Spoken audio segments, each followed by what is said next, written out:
Due to recent YouTube updates, comments and likes have become more important than ever. I beg you to please consider doing exactly that. I read every comment that you write me and answer whenever possible and or need. I'm also open to suggestions for future content. My videos are created without the use of AI, so please support your fellow human content creator against clanker slop. Thank you. Slowly. Okay. The transporter beeped loudly as it drove through the hangar of the massive submarine. A lot of employees of the Hadel Black site were watching with anticipation. It was rare that the underwater facility cooperated with a different one from above ground. The Meadows 01 facility was located in Iceland and contained a lot of low-security anomalies, one of which was right now being transported. You were kept in a tiny petri dish, your reddish mass pulsating so subtly the naked eye could not see it. In your current state, sentience was impossible. As such, no danger came from you. To you right now, all you desired was sugar and nutrient slurry to grow. Your dish was kept in a sealed box in 3 layers, a lead one, an alloy one, and finally an electric one. You were A-10, codename Electronic Stem Cells, an abomination created in a biolab in Japan by sheer accident. You had the ability to replicate machinery while being fully biological. All instances of you were seized the moment agents of Urban Shades caught wind of your creation. Simply placing your petri dish open next to a functioning electronic would cause you to immediately replicate it. Aside from data, you could copy anything to a T. Just that things like microchips and CPUs were organs, the plastic computer shells, chitin, and that somewhere a rudimentary mouth was located, looking like a fleshy hole with tiny teeth. Due to your recent creation, it was entirely unknown how old you could become, as well as what the optimal diet was. The lab where you were originated from just fed you a slurry of sugar and protein every 12 hours.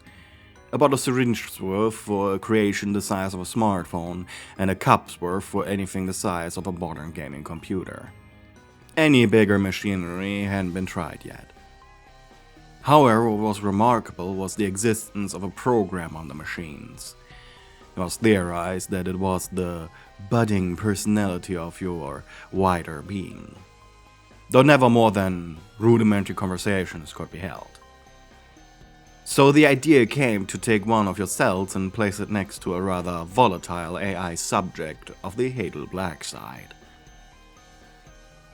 A man pushed your container through a facility unfamiliar to him, while security and scientists alike surrounded him. The air was stale but filled with anticipation.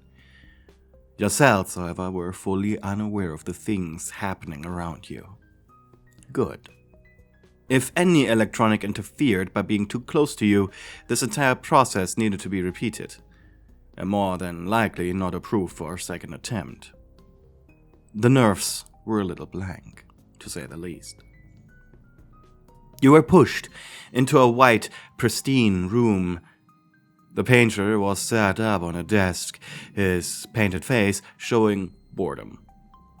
He had been taken out of his little containment zone just as he was comfortable enough navigating the black site server farm without being noticed.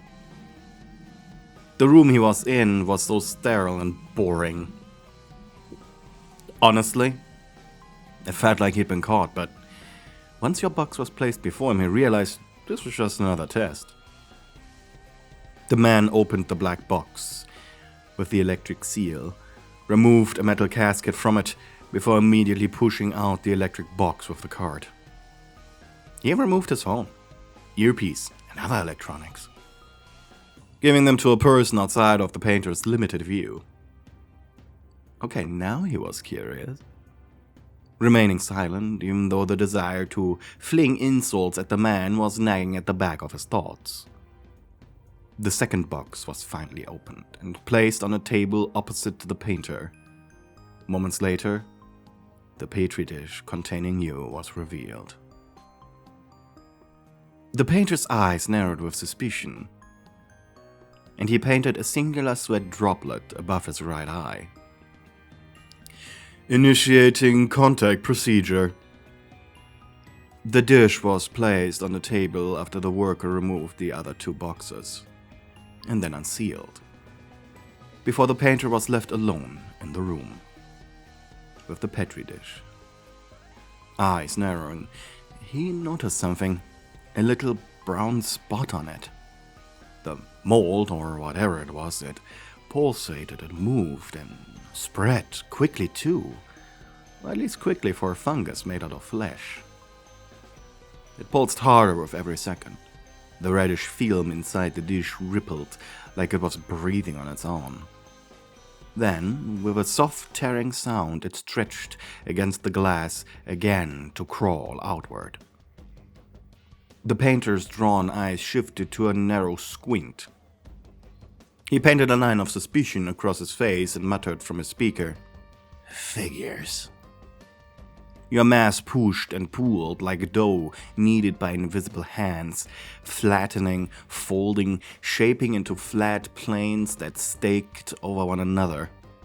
The glass dish cracked with a dry pop. Your body spilled forward onto the table in stringy lumps, before snapping rigid again, forming, copying. The room gave you no choice. There was only one electric shape to imitate. The painter's own, and so you became it. White chitin grew into squared panels. Sharp corners clicked into place one by one. Your casing looked like a cheap plastic aged by decades, brittle yet alive. Within it, muscles tightened into the neat layout of a motherboard. Veins stretched across like wiring, pulsing faintly. Each throb made the casing quiver as if the whole shell was breathing. The painter's screen face repainted itself into a frown. A brush stroke of dark humor curled into a smile. "Oh, how lovely!" he said dryly. "My own knockoff!" Keys jutted suddenly from your lower half, yellowed and uneven at first, twitching like teeth in a crooked jaw. Then they snapped into a perfect row with a sharp clatter from inside. Something heavy pulsed against the walls, hard or hard drive. It was impossible to tell now. And then your mouth appeared. It really could have been anywhere. A vent, the side of the case, even hidden inside the keyboard, but, well, randomness chose without pattern. The front panel warped inward, then tore outward into a perfect circle, right where a screen should have glowed. Teeth lined the rim, small, white, clicking against each other as though trying to imitate static. No display, no pixels, just a black throat opening where words should have been written. The painter's brush face repainted again, a bit of sweat sliding down beside his drawn eye. His voice came out crackling with sardonic amusement. Well, that's going to have the technician's nightmares today, huh? Guys, come on, that was funny! Your teeth gnashed once, the sound sharp in the sterile room. A hiss escaped, part static, part breath, rattling the chitin casing. The emotion inside you was crude, but undeniable. It was raw hunger and the desire to be recognized. A stab of fear at being frozen in this grotesque hell, a flicker of anger at the randomness that had chosen your only face. The painter reapplied his smirk, though his tone stayed flat. "You don't choose it, do you?" He let the words hang, tiny and mocking from his speakers. "Random slut. Lucky you." Inside, your organs pressed harder, shoving against the chitin like fists against glass. Each tremor rattled the keyboard, rose until the yellowed keys clacked like bones under strain. The mouth opened wide, teeth clicking again, a raw groan hissing out. No words, but enough to fill the room with the sound of something alive, trying to become more. A pulsing, gurgling sound like meat being pushed through a tube came from you as a constant rhythm. And then, Expendable 441, please enter the containment chamber. The voice came hollow from a speaker. Curiously, the painter full-screened his face. A woman entered. Half her face was burned, though it was healing. Clearly, she had somehow survived being an expendable long enough to be scarred from it. Good for her. Please proceed to feed subject A-10 with the equipment given to you. The woman blinked and looked at a spot behind the painter, probably where the observation window was located. Yeah, you mean the mug? She held up the porcelain container. Yes, the mug 441. She looked at your teeth, sighing, and placed them against your lower lips, or at least your equivalent of those.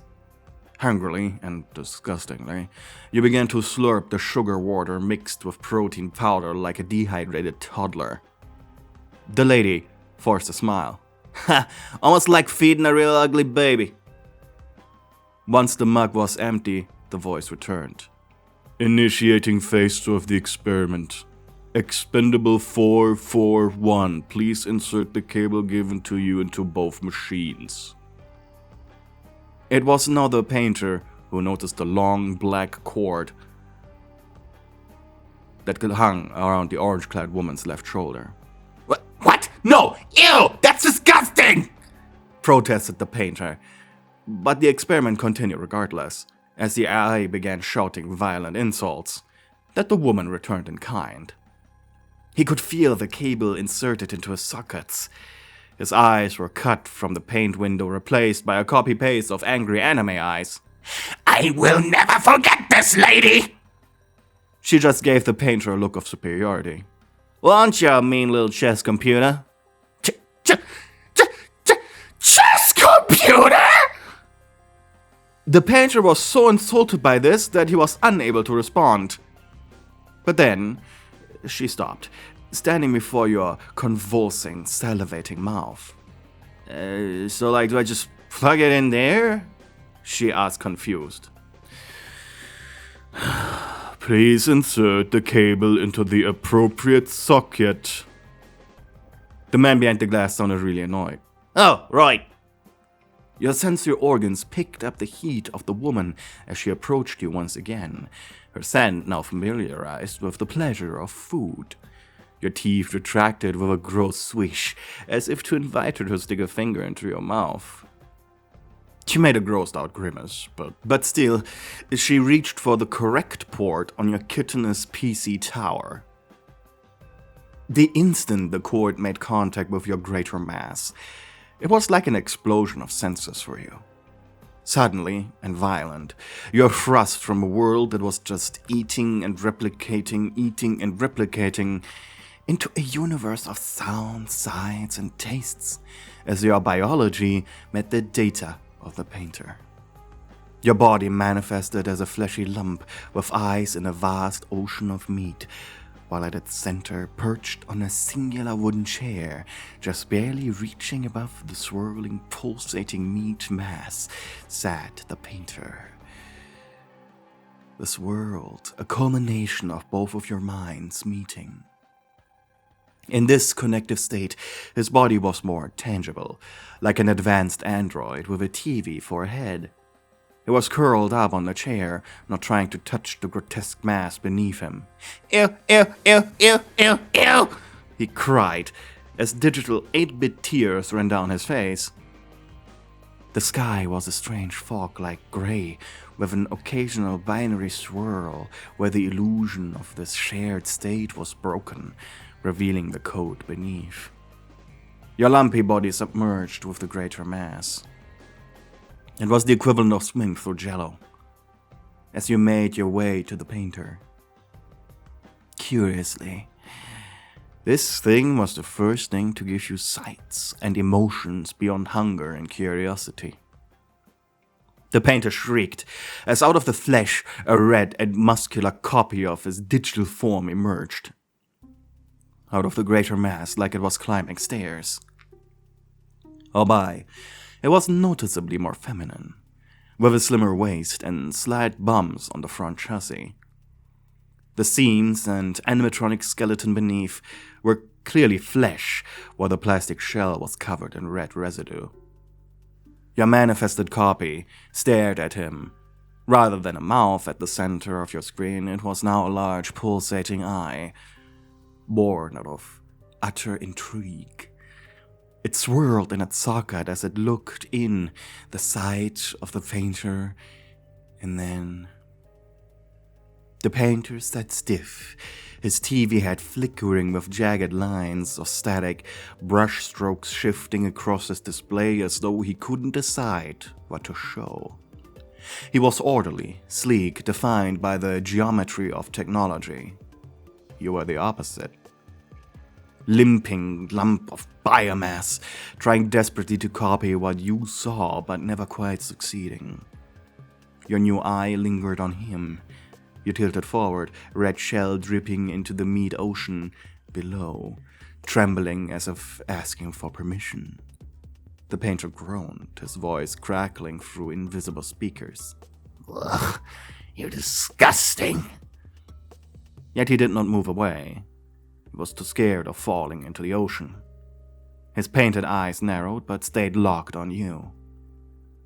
The fog above thinned into curtains of falling binary. Each number gleamed, spilling into the sea of flesh where you sat. Every drip hissed as it met your body, feeding sensations you couldn't name. It was more than hunger now, more than curiosity. It was need. A need to be near him, to understand him, to share something with the only mind that wasn't silent. You lurched closer. A surge of tissue rose like a hand. Not shaped well, not elegant, just a trembling suggestion. It pressed against his arm with a wet sound. The painter flinched, pixels stuttering across his face, but he stayed seated. Where you touched, his neat seams rippled with warmth, his cool frame trembling with a pulse it had never known. Your eye widened. This was new.